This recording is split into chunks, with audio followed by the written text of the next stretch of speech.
Good morning from beautiful Arkansas. Today I'm doing a controlled burn.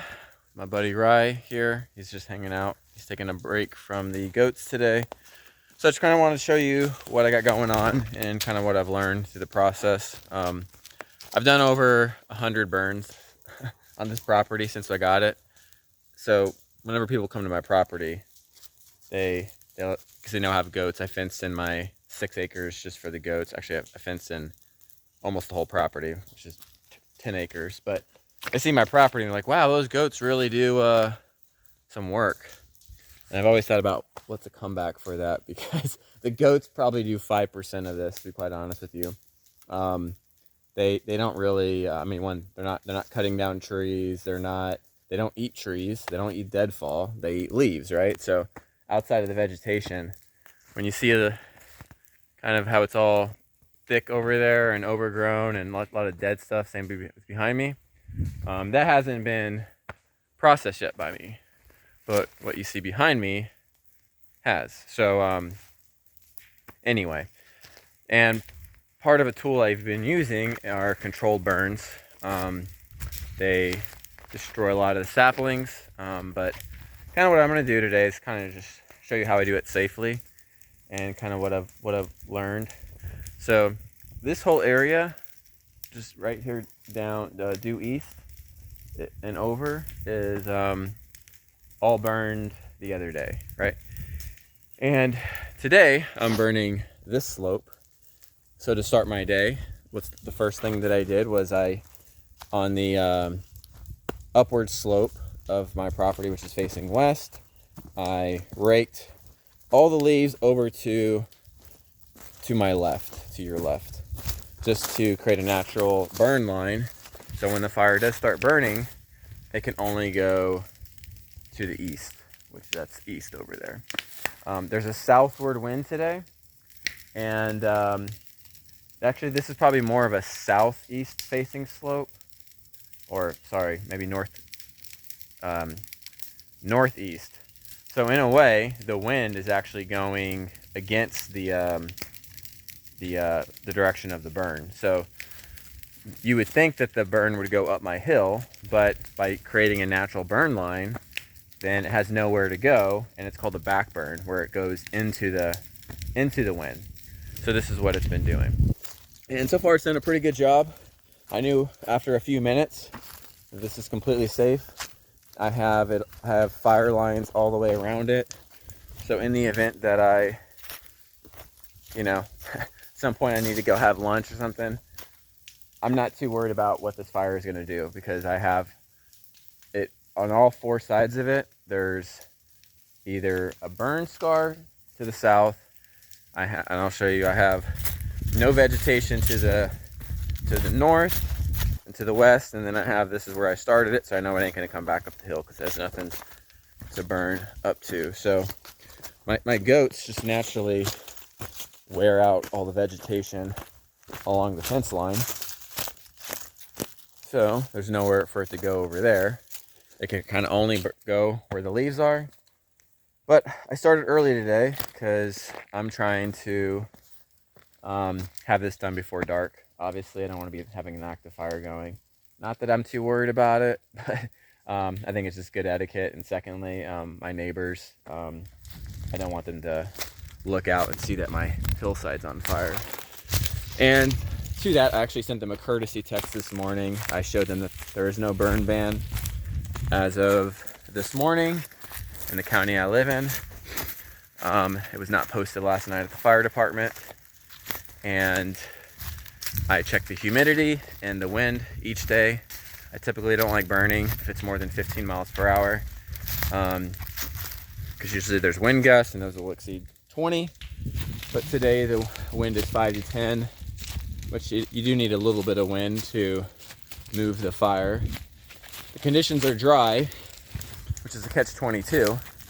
You need it dry for it to catch and move, but if it's so dry, then they're worried about it getting out of control. But based off the measures I've taken, I'm not worried about it. I've done these before. And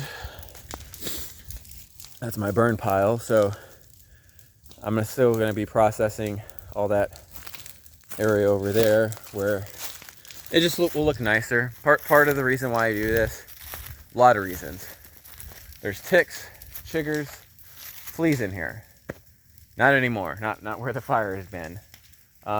Secondly, by clearing out some trees, by opening up, the forest to more sunlight, grass will start growing, and native grasses and shrubs, whatever, things that my goats will eat. So there's that. It'll cut down on, I basically won't have to feed them this summer as I get this property to my liking. And third, which is not to be downplayed, it looks prettier. It looks way prettier. When people drive to my property, they notice that it looks nice. It's a nice forest. This is not nice. This hasn't been managed yet. I haven't gotten to this. It's a lot of work. I've probably spent over 50 days on this property, just this section, this 6 acres, going through it, clearing it out. You can only do so much in a day. But I like to do it in the winter because winter, it's drier. You could kill 2 birds with 1 stone by doing a control burn and burning your wood at the same time, which lights a lot easier. And my pile just lit over there, not from anything other than just piling up a bunch of leaves and letting it go. So there's also a measure I do to kind of protect some of my bigger oak trees, hickory trees. I actually will rake the leaves away from the trunk. Oaks are really fire resistant, but I just don't like to cause any damage to them. I'm probably doing overkill, but I just want to be on the safe side that my nice trees here, I don't have a whole lot of them, that I don't want them to be damaged. So my goal for the rest of the day is still to go through, rake away some leaves as this fire moves down the hill, keep adding to my burn pile, and I love this. It's just a lot of fun to me. Part of the joy of living in Arkansas is being able to do things like this, manage my land, and just watch how it adapts year to year, and my property gets prettier and prettier. It's a lot of work, but it's the work I kind of enjoy. So that's why I do this. Probably my neighbors probably think I'm a little crazy, especially when I told them that I was going to be going through my whole property, because they saw how bad it was when I first got it. There was thorns everywhere. There was vines growing, so much deadfall. You couldn't even walk through it. It was nothing nice to look at. But now it is, and I just kind of want it to continue to get prettier. And as time goes on, I'm leaving more trees than I should, to be quite honest with you. But this is a process. This is not like a one winter thing where I go through one time and then it's set. I'm going to see how it adapts, see how the sun comes in.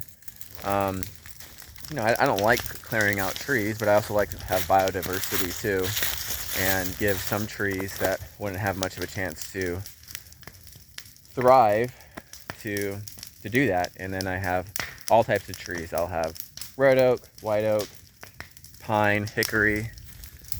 I do keep some cedars. I think it's just nice to have an evergreen tree in the wintertime.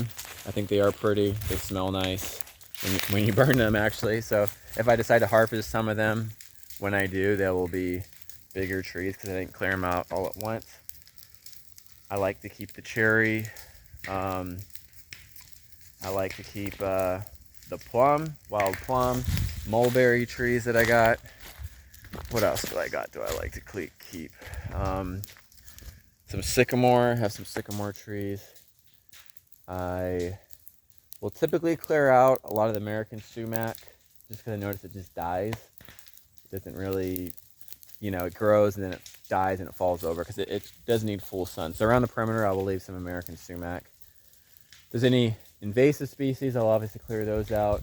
Carolina buckthorn, it's native, but man, that thing it's like probably one of my least favorite trees. So I will pull that up from the roots, even from the saplings, because it grows everywhere. Which that's a lot of work. But it's worth it. It's 6 acres. That's why I'm glad I have 10 acres and I don't have more than that. The other trees that I'll keep, I mostly get rid of are sassafras, even though it's a pretty tree. Again, it just dies too quickly within this forest canopy. There's no sense in me trying to force the issue. Yeah, I think that's it. So I'll probably think of a few after I'm done here, but yeah, those are the trees that I like to manage. Oh, dogwood. I typically like to keep a lot of the dogwood trees. They're really pretty fall colors, and they also have spring flowers, which are really nice. But all right, I'm gonna get back to my burn. Doing a wonderful job. I love it. I love just driving up to our property and just seeing the progress of this place. And after a burn, it's even the most impactful. So yeah. All right, that is it for today. Y'all have a blessed day.